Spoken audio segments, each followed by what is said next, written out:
Saviez-vous que le cœur humain, cet organe qui repose au centre de notre poitrine, est capable de pomper l'incroyable quantité de 7570 litres de sang toutes les 24 heures? C'est à peu près l'équivalent du volume d'un réservoir d'essence de voiture multiplié par 500 fois. Ce muscle incroyable travaille sans relâche, jour et nuit, depuis avant notre naissance jusqu'à notre dernier souffle. Mais ce chiffre, déjà impressionnant en soi, ne fait qu'effleurer la surface de la complexité et de la merveille que recèle ce moteur vital. Comment est-il possible qu'une structure si compacte réalise un exploit aussi monumental? Et quels autres secrets son fonctionnement recèle-t-il que la science commence à peine à déchiffrer? Plongeons dans les 10 faits les plus surprenants du cœur humain et de son fonctionnement complexe. Le premier de nos points, celui que nous venons de mentionner, est sa puissance et sa capacité de pompage ininterrompue. Pensons à un moteur qui ne s'arrête jamais, qui bat en moyenne environ 100 000 fois par jour. Multiplions ce chiffre par les 365 jours d'une année et puis par l'espérance de vie moyenne, disons 80 ans. Nous parlons de plus de 2 920 millions de battements dans une vie, un nombre vraiment difficile à appréhender. Cette constance est possible grâce à une endurance musculaire étonnante. Le muscle cardiaque, le myocarde, est un type de tissu unique différent de tout autre muscle de notre corps. Il est strié, ce qui lui permet de générer de la force, mais contrairement aux muscles squelettiques que nous pouvons contrôler volontairement, le cœur est complètement autonome, fonctionnant de manière involontaire. Sa conception est si efficace qu'il peut propulser le sang à travers un réseau de vaisseaux sanguins qui, s'ils étaient étirés et reliés les uns aux autres, auraient une longueur d'environ 100 000 km, l'équivalent de faire 2 tours et demi de la Terre par l'équateur. Ce système de transport massif garantit que chaque cellule de notre corps reçoive de l'oxygène et des nutriments vitaux et que les déchets soient éliminés. La pression générée à chaque battement est suffisante pour que, si le cœur était en dehors du corps, il puisse projeter du sang jusqu'à une distance de 9 mètres. Cette force, mesurée en millimètres de mercure, est ce que nous appelons la pression artérielle, un indicateur critique de notre santé cardiovasculaire. Lorsque cette pression est maintenue trop élevée, ce que nous appelons l'hypertension, le cœur doit travailler beaucoup plus et avec le temps, cet effort supplémentaire peut entraîner une usure sévère, une dilatation de ses chambres ou même des défaillances, démontrant l'équilibre délicat entre sa puissance et sa vulnérabilité. Poursuivons avec le deuxième fait étonnant. Le cœur possède son propre système électrique. Il ne dépend pas directement du cerveau pour battre, bien qu'il reçoive des instructions qui modulent son rythme. À l'intérieur de l'oreillette droite, il existe un groupe de cellules spécialisées appelé le nœud sino-auriculaire. Ces cellules sont les stimulateurs cardiaques naturels du cœur. Elles génèrent des impulsions électriques de manière rythmique, entre 60 et 100 fois par minute au repos, qui se propagent à travers des voies spécifiques dans le tissu cardiaque. Imaginons un orchestre où le nœud sino-auriculaire est le chef d'orchestre, envoyant des signaux électriques pour que toutes les sections du cœur, les oreillettes et les ventricules, se contractent en parfaite harmonie. Ce signal se propage d'abord aux oreillettes, les faisant se contracter et poussant le sang vers les ventricules. Puis, il passe par le nœud auriculo-ventriculaire qui retarde légèrement le signal pour permettre aux ventricules de se remplir complètement, avant de se propager à travers le faisceau de His et les fibres de Purkinje, s'étendant dans tout le muscle ventriculaire et provoquant sa puissante contraction. Cette danse électrique méticuleuse est ce qui est enregistré sur un électrocardiogramme, cette série d'ondes que nous voyons sur les moniteurs d'hôpital et qui permettent aux médecins de diagnostiquer des arythmies, des prises cardiaques ou toute irrégularité dans ce système. Dans les cas où ce stimulateur cardiaque naturel tombe en panne ou devient irrégulier, la médecine moderne intervient avec des stimulateurs cardiaques artificiels, de petits dispositifs implantables qui émettent des impulsions électriques pour maintenir le rythme cardiaque de manière régulière et constante, sauvant et améliorant des millions de vies. Un exemple est le cas d'un patient de 70 ans qui, après avoir souffert d'épisodes de bradycardie sévère où son cœur battait à moins de 40 pulsations par minute, ressentait des vertiges et des évanouissements fréquents. L'implantation d'un stimulateur cardiaque lui a redonné de l'énergie et une qualité de vie, lui permettant de reprendre ses activités quotidiennes sans craindre un évanouissement soudain. Notre troisième point d'étonnement est la capacité du cœur à battre en dehors du corps. Bien que cela ressemble à de la science-fiction, c'est une réalité documentée et une pierre angulaire du succès des greffes de cœur. Un cœur, s'il se voit offrir un environnement adéquat avec de l'oxygène et des nutriments, peut continuer à battre pendant un certain temps après avoir été extrait du corps. Cela est dû à son autonomie électrique, celle-là même que nous expliquions avec le nœud sino-auriculaire. Les chirurgiens, lors d'une greffe, extraient le cœur du donneur et le placent rapidement dans une solution froide spéciale qui réduit son métabolisme et l'endort, lui permettant de rester viable hors du corps pendant environ 4 à 6 heures. Pendant ce temps critique, il est transporté à l'hôpital du receveur. Une fois dans la poitrine du receveur et les principales artères et veines reconnectées, le cœur, en étant réchauffé et en recevant un flux sanguin, reprend souvent son rythme et sa fonction de manière spontanée. C'est un témoignage impressionnant de la résilience et de l'indépendance intrinsèque de cet organe. Pensez au cœur comme une pompe autosuffisante qui n'a besoin que du carburant et des bonnes connexions pour fonctionner. Cette caractéristique fondamentale a permis à des milliers de personnes à travers le monde de recevoir une seconde chance de vivre grâce aux greffes, transformant le désespoir d'une insuffisance cardiaque terminale en la promesse d'années supplémentaires. La première greffe de cœur réussie a été réalisée par Christian Barnard en Afrique du Sud en 1967, un jalon médical qui a changé à jamais la cardiologie et la chirurgie.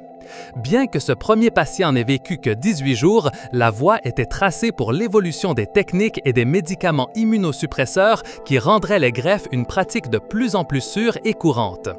Le quatrième fait surprenant nous mène au domaine émotionnel, le syndrome du cœur brisé ou cardiomyopathie de Takotsubo.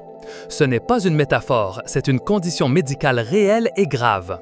Sous un stress émotionnel extrême comme la perte inattendue d'un être cher, une rupture amoureuse ou même le choc d'une surprise très heureuse mais intense, le cœur peut réagir d'une manière qui imite une crise cardiaque. Dans cette condition, la partie inférieure gauche du ventricule s'affaiblit et s'agrandit temporairement, adoptant une forme similaire à un piège à poulpe japonais, d'où son nom.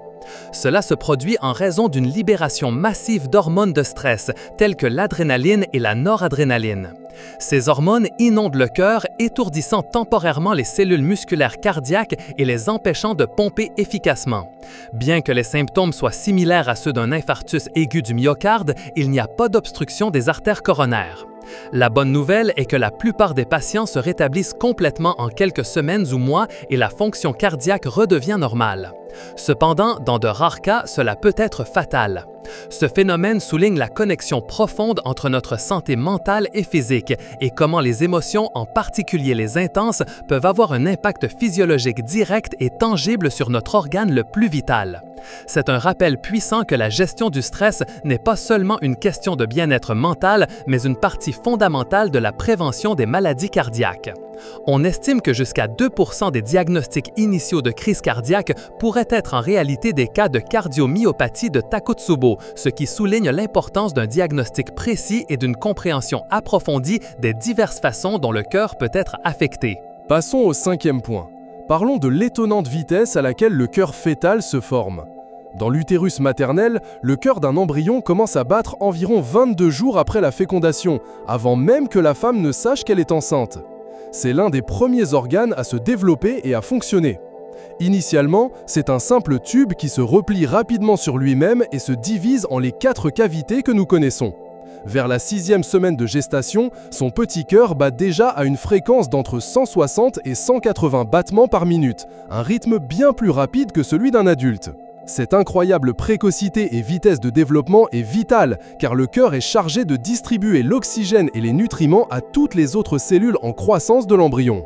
Sans un système circulatoire fonctionnel, la croissance cellulaire rapide du fœtus serait impossible. C'est un témoignage de l'efficacité biologique et de la priorité que le corps accorde à la fonction circulatoire dès le premier instant de la vie. Les échographies précoces utilisent souvent la détection du battement cardiaque fœtal comme l'un des premiers signes de viabilité de la grossesse, un moment émouvant et fondamental pour les futurs parents. Toute anomalie à ce stade critique, comme un développement incomplet d'une cavité ou une connexion incorrecte des vaisseaux sanguins, peut entraîner ce que l'on appelle des cardiopathies congénitales, qui sont les malformations de naissance les plus courantes et qui, dans de nombreux cas, nécessitent une intervention chirurgicale peu après la naissance ou pendant l'enfance. L'étude de ce développement est cruciale pour comprendre et prévenir ces conditions, démontrant que la vie elle-même s'ancre dans le rythme incessant de ce petit mais déjà puissant muscle. La sixième information nous révèle que le cœur n'est pas seulement une pompe, c'est aussi un organe endocrinien, c'est-à-dire qu'il produit des hormones. Pendant longtemps, il a été considéré exclusivement comme une pompe mécanique, mais à partir des années 1980, il a été découvert que les cellules des oreillettes du cœur produisent une hormone appelée peptide natriurétique auriculaire ou PNA. Cette hormone joue un rôle crucial dans la régulation de la pression artérielle et de l'équilibre hydrique dans le corps. Lorsque le volume sanguin ou la pression dans les oreillettes augmente, les cellules cardiaques libèrent du PNA. Le PNA agit sur les reins, leur indiquant d'augmenter l'excrétion de sodium et d'eau dans l'urine. Cela aide à réduire le volume sanguin circulant et, par conséquent, à diminuer la pression artérielle. Il a également des effets vasodilatateurs, relaxant les vaisseaux sanguins et contribuant encore plus à la réduction de la pression. Cette découverte a révolutionné notre compréhension du cœur, le montrant non seulement comme un organe qui déplace des fluides, mais aussi comme un acteur clé de l'homéostasie systémique. La mesure des niveaux de PNA et d'une hormone apparentée appelée peptide natriurétique cérébrale ou PNB est aujourd'hui utilisée comme un biomarqueur très important dans le diagnostic et le suivi de l'insuffisance cardiaque. Des niveaux élevés de PNB, par exemple, sont un fort indicateur que le cœur est sous stress et ne pompe pas efficacement, aidant les médecins à différencier la difficulté respiratoire d'origine cardiaque de celle d'origine pulmonaire. C'est un exemple fascinant de la façon dont un organe peut remplir de multiples fonctions vitales et comment notre connaissance du corps humain continue d'évoluer. Notre septième point surprenant nous amène à l'efficacité énergétique du cœur. Malgré son travail constant et épuisant, le cœur est un prodige d'efficacité métabolique. Il pèse environ entre 250 et 350 grammes chez un adulte, l'équivalent de la taille d'un poing fermé, mais il consomme une quantité d'énergie disproportionnellement élevée. Environ 6 à 8 % de l'oxygène total consommé par le corps au repos est utilisé par le cœur. Pour maintenir son rythme incessant, le myocarde est extrêmement efficace dans l'extraction et l'utilisation de l'énergie des nutriments. Il utilise principalement les acides gras comme source de carburant, bien qu'il puisse également brûler le glucose, le lactate et, dans une moindre mesure, les corps cétoniques. Cette flexibilité métabolique lui permet de s'adapter à différents états de jeûne ou d'alimentation, assurant un approvisionnement constant en adénosine triphosphate ou ATP, la molécule d'énergie fondamentale pour la contraction musculaire. La densité des mitochondries, les centrales énergétiques des cellules, est extraordinairement élevée dans les cellules cardiaques, ce qui reflète leur demande énergétique continue. Si, pour une raison quelconque, l'approvisionnement en oxygène ou en nutriments au cœur est compromis, comme cela se produit lors d'un infarctus du myocarde ou une artère coronaire est bloquée, les cellules cardiaques subissent rapidement des dommages et meurent, ce qui démontre la vulnérabilité de cet organe au manque d'énergie. La capacité du cœur à maintenir cette incroyable production d'énergie avec une utilisation si efficace des ressources est l'une des raisons pour lesquelles il peut travailler pendant des décennies sans se fatiguer. Le huitième fait surprenant est le réseau de capillaires qui l'irrigue. Chaque cellule cardiaque se trouve à une distance de pas plus de 25 microns d'un capillaire, le plus petit vaisseau sanguin. C'est crucial car les cellules du cœur ont une demande métabolique extrêmement élevée et nécessitent un apport constant et très rapide d'oxygène et de nutriments, ainsi qu'une élimination efficace des produits de déchets. Imaginons une ville densément peuplée où chaque maison a une station-service et un centre de recyclage juste à côté, de sorte que l'approvisionnement en carburant et la collecte des déchets sont instantanés.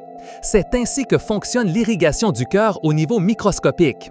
Cette proximité garantit que l'oxygène peut se diffuser rapidement du sang dans le capillaire vers la cellule cardiaque et que le dioxyde de carbone et d'autres sous-produits métaboliques peuvent se diffuser dans la direction opposée pour être éliminés. La densité des capillaires dans le myocarde est l'une des plus élevées de tout tissu du corps, peut-être seulement dépassée par le cerveau. Ce réseau complexe est alimenté par les artères coronaires, des vaisseaux sanguins d'une importance vitale qui naissent directement de l'aorte et se ramifient pour couvrir tout le cœur. Des maladies comme l'athérosclérose ou des plaques de cholestérol se forment sur les parois des artères peuvent rétrécir ou bloquer ces artères coronaires, compromettant le flux sanguin et par conséquent l'approvisionnement en oxygène des cellules cardiaques. C'est la base de la maladie coronarienne, la cause la plus courante des crises cardiaques et l'une des principales causes de décès dans le monde, démontrant l'importance critique de maintenir ce réseau capillaire et ses artères nourricières en bonne santé. Notre neuvième fait nous révèle que le cœur peut s'adapter et changer de taille. Bien qu'il reste généralement de la taille d'un point, le cœur est un organe dynamique qui peut subir des changements significatifs de taille et d'épaisseur en réponse à diverses conditions. Lorsqu'une personne pratique un exercice physique intense et constant, comme c'est le cas des athlètes de haut niveau, le cœur devient plus fort et plus efficace. Les parois des ventricules, en particulier le gauche, peuvent s'épaissir légèrement, un phénomène connu sous le nom d'hypertrophie physiologique. Cela permet au cœur de pomper plus de sang à chaque battement, réduisant la fréquence cardiaque au repos et optimisant les performances cardiovasculaires. Pensons à un coureur de marathon, dont le cœur est un exemple de cette adaptation vertueuse. Cependant, le cœur peut aussi s'agrandir de manière pathologique, ce qui est un signe de maladie. Par exemple, dans les cas d'hypertension artérielle non contrôlée, le ventricule gauche doit travailler constamment contre une résistance beaucoup plus élevée pour pomper le sang dans le corps. Avec le temps, cet effort chronique entraîne un épaississement excessif et rigide de ses parois, connu sous le nom d'hypertrophie pathologique, qui peut compromettre sa fonction de pompage et de remplissage, conduisant à une insuffisance cardiaque. De manière similaire, dans certaines conditions, comme la cardiomyopathie dilatée, les cavités du cœur peuvent s'agrandir et leurs parois s'amincir, perdant ainsi leur capacité effective de contraction. La capacité du cœur à se remodeler, à changer sa structure en réponse à des charges de travail, qu'elles soient bénéfiques ou nuisibles, est une preuve de sa plasticité. L'étude de ces changements est fondamentale pour le diagnostic et le traitement d'un large éventail de maladies cardiaques, et la compréhension de ces mécanismes d'adaptation est essentielle pour développer des thérapies qui favorisent l'hypertrophie et inverse l'hypertrophie pathologique. Et enfin, le 10e fait surprenant, la mémoire du cœur et son influence sur l'état d'esprit.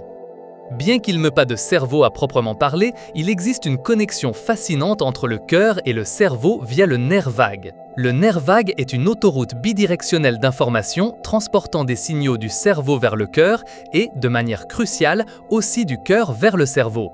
Il a été démontré que la variabilité de la fréquence cardiaque, c'est-à-dire les petites fluctuations du temps entre chaque battement, est un indicateur de l'activité du système nerveux autonome et est lié à notre capacité à gérer le stress, à réguler les émotions et à la résilience psychologique. Lorsque nous sommes calmes et en cohérence émotionnelle, la variabilité de la fréquence cardiaque a tendance à être plus élevée et plus rythmique. Au contraire, dans les états de stress ou d'anxiété, cette variabilité diminue et le rythme cardiaque devient plus monotone. Certaines théories, bien qu'encore en cours de recherche, suggèrent que le cœur envoie des schémas d'information au cerveau qui influencent les centres émotionnels et cognitifs, affectant notre perception du monde et nos réponses. C'est comme si le cœur avait une sorte de voix qui murmure au cerveau notre état physiologique interne et que le cerveau, à son tour, y répondait en influençant nos émotions. Cela ne signifie pas que le cœur pense, mais que ces signaux physiologiques font partie intégrante du réseau complexe qui définit notre expérience émotionnelle et notre santé mentale. Des thérapies comme la cohérence cardiaque, qui enseignent aux personnes à réguler consciemment leur rythme cardiaque et respiratoire,